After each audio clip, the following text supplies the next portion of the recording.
Olá, sou Miriam Mares e moro na Bahia, Brasil.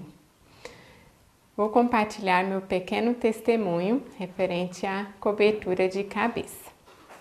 Não quero sobreenfatizar esta parte da minha fé.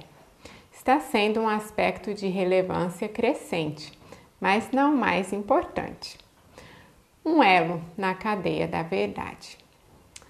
Aos 22 anos, na época eu estava na faculdade, considerei e comecei a prática de me cobrir para orar, mas acabei deixando.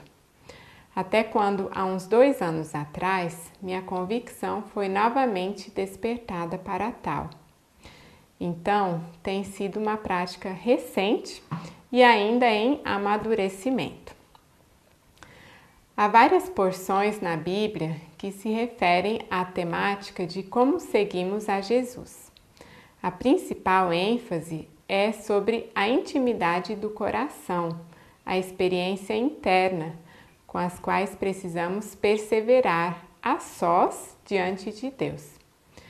Mas também há princípios que se referem a como tratamos o nosso próximo, como lidamos com o casamento, a família, a vida social. Se enfatizarmos somente os aspectos externos, sem uma mudança verdadeira de dentro para fora, será algo vazio e um fardo.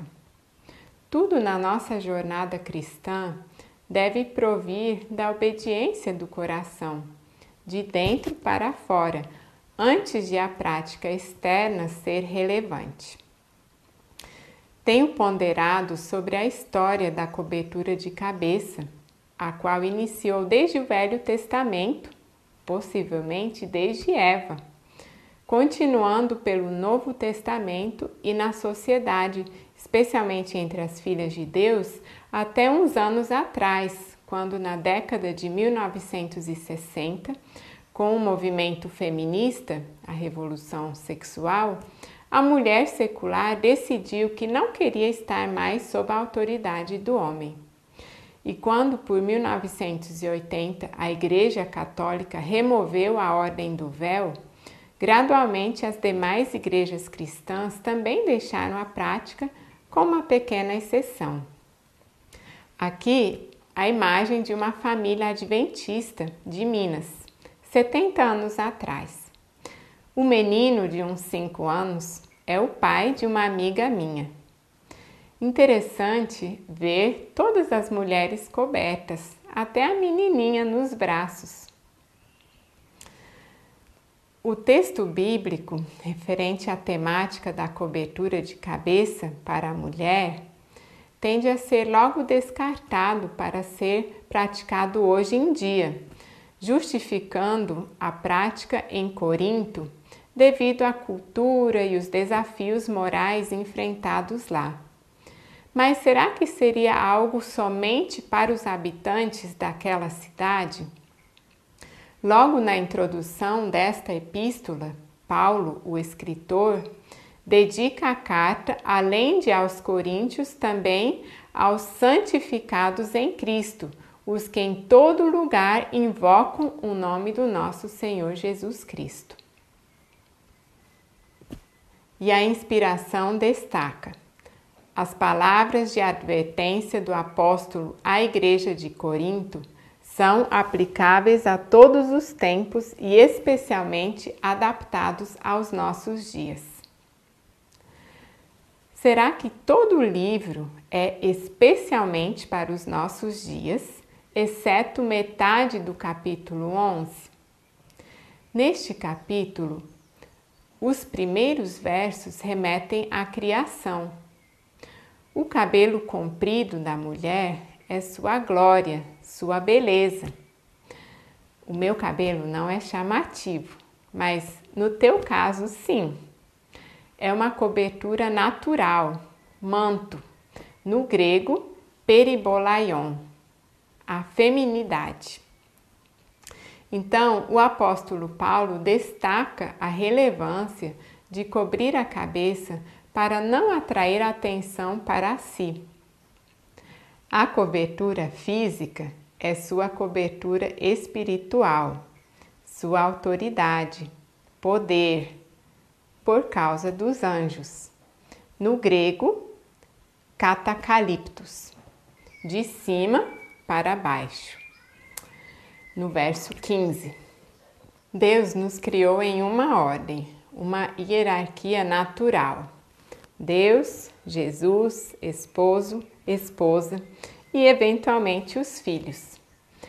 Assim como Deus e o Senhor Jesus são um, o marido e a mulher são uma só carne.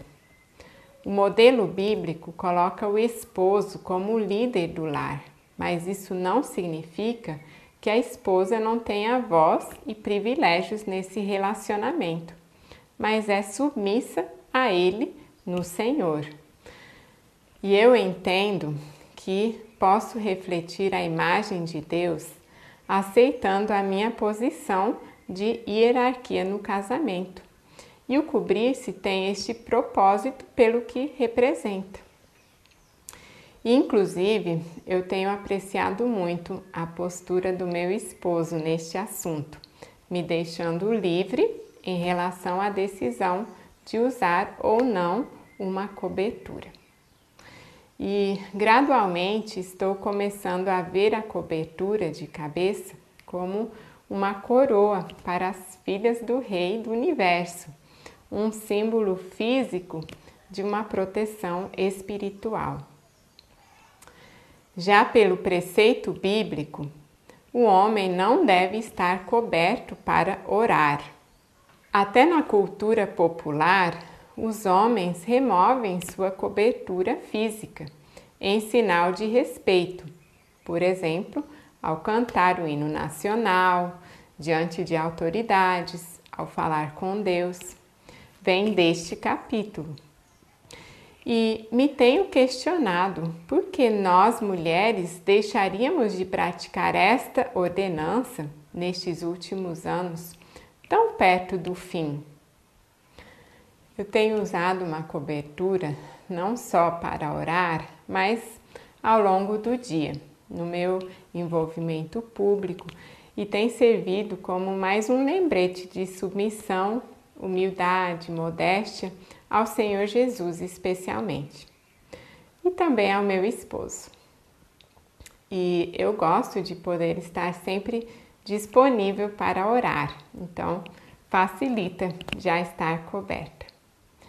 Não quero que se torne algo legalista, mas desejo exercitar com consistência.